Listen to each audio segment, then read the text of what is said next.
La lumière est venue dans le monde, les hommes ont préféré les ténèbres à la lumière parce que leurs œuvres étaient mauvaises. Frères et sœurs, voici l'un des appels de ce dimanche quatrième dimanche de Carême. Après l'appel à la conversion du mercredi des Cendres et à l'invitation à l'aumône, à la prière, à la pénitence, à l'invitation d'aller au désert avec Jésus et d'entrer dans le combat spirituel, nous avons pris conscience de l'amour infini de Dieu pour nous, pour chacun d'entre nous, et que le péché n'était pas un obstacle entre moi et Dieu, mais le motif de notre salut. Que le commandement nouveau, celui de l'amour, accomplissait parfaitement la loi. Le Seigneur nous invite à aimer à temps et à contre-temps. Aujourd'hui, nous le découvrons lumière. Nous faisons tous l'expérience de la lumière en opposition à l'obscurité. Un lieu obscur, noir, fait peur même aux plus courageux, qui ne le dira peut-être pas. Promenons-nous dehors dans une forêt par une nuit sans lune, le moindre bruit fait monter en vous l'adrénaline, la peur et l'angoisse.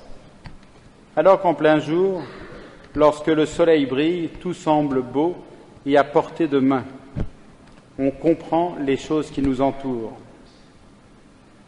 Aujourd'hui, dans cet évangile du quatrième dimanche de Carême, nous sommes sollicités dans notre foi, d'entrer dans une attitude de confiance et d'abandon, d'adoration vis-à-vis de Dieu.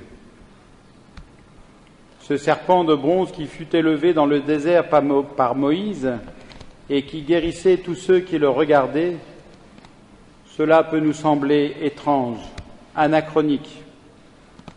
Pourquoi, de la part de saint Jean, nous parler de ce serpent? Ce passage de l'évangile de saint Jean se trouve dans la continuité de la rencontre de Jésus avec Nicodème, ce notable juif qui est venu voir Jésus de nuit et qui désire comprendre qui est Jésus. La réponse de ce dernier le confond d'autant plus que Jésus lui parle de naître d'eau et d'esprit. Sans cela, nul ne peut entrer au royaume. Comment cela peut-il se faire? Et Jésus d'ajouter, « Mais vous n'accueillez pas notre témoignage. Si vous ne croyez pas quand je vous dis les choses de la terre, comment croirez-vous quand je vous dirai les choses du ciel ?» Et pour expliciter son propos, Jésus donne l'exemple de Moïse et du serpent. Jésus va faire le parallèle entre le serpent dressé dans le désert et lui-même, lorsqu'il sera cloué sur la croix, dressé sur le monde pour la rémission des péchés. Car Dieu a tant aimé le monde qu'il a donné son Fils unique. Ainsi tout homme qui croit en lui ne périra pas, mais il obtiendra la vie éternelle. Frères et sœurs, croyons-nous à la réalité de ce salut, de cette vie éternelle que Dieu veut nous donner, à laquelle il veut nous faire participer. Croire en ce salut n'est pas déraisonnable. Cela n'est pas non plus démission de nos existences. Ce n'est pas fuir la réalité de ce monde ou de se réfugier dans un avenir hypothétique. Ce n'est pas faire comme l'autruche, mettre la tête dans le sable et attendre que le danger passe. Celui qui croit doit s'attendre à mettre ses pas dans celui du Christ. Il aura à affronter le péché, la mort et l'adversaire. Nous ne sommes pas plus grands que notre Maître.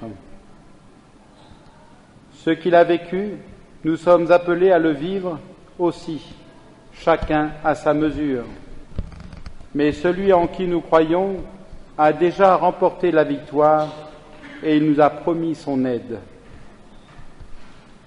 L'enjeu que nous vivons chaque jour, c'est notre vie éternelle.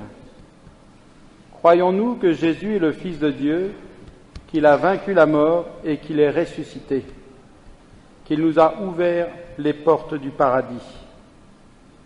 Nul n'entrera dans le royaume s'il ne le désire pas. Dieu nous a créés avec la liberté, cette capacité que nous avons de choisir entre le bien ou le mal, et devant notre liberté,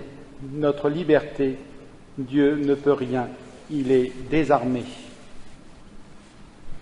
Lorsque nous méditons sur le mystère de la passion et de la résurrection de notre Seigneur, nous pouvons être frappés devant cette dimension de l'impuissance de Dieu face à l'homme.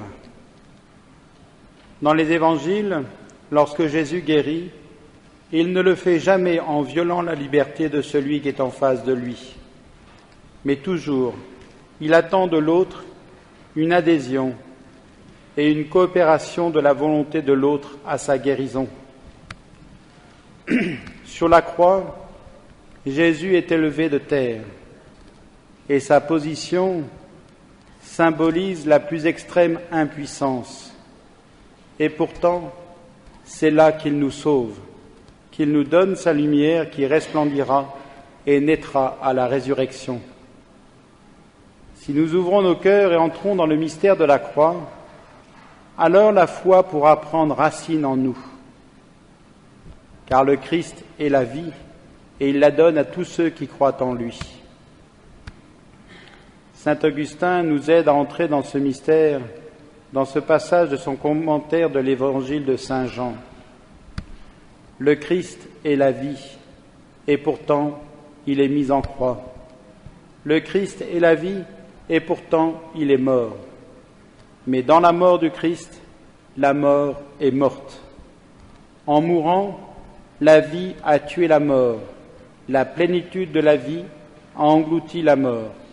La mort a été absorbée dans le corps du Christ. Mais nous aussi, nous dirons à la résurrection, lorsque nous chanterons le chant triomphal, « Ô mort, où est ta victoire? Ô mort, où est ton aiguillon ?» Le remède pour le péché, c'est de regarder le Christ en croix. C'est pour cela que pendant le carême, l'Église nous invite à faire le point sur notre vie, de plusieurs manières. La première, c'est de rencontrer le Christ dans le sacrement de la réconciliation. Je dis bien rencontrer le Christ, car c'est lui qui vient absoudre, qui vient effacer et guérir ce qui est un obstacle entre moi et le Père. Nous devons le faire, il est vrai, par l'intermédiaire de son ministre, qui est un prêtre, et qui servira de canal à la grâce. Le prêtre n'est qu'instrument au service de Dieu, il fait l'intermédiaire entre le ciel et la terre. Il est le canal ordinaire de la grâce. Se confesser, c'est aller à la rencontre du bon pasteur des âmes. Une deuxième manière de faire le point de notre vie, c'est d'intensifier notre prière. Pendant ce temps de carême, nous pouvons faire la lecture de la Passion. Saint Paul de la Croix recommandait la lecture régulière de la Passion à ceux qui voulaient progresser dans la vie spirituelle.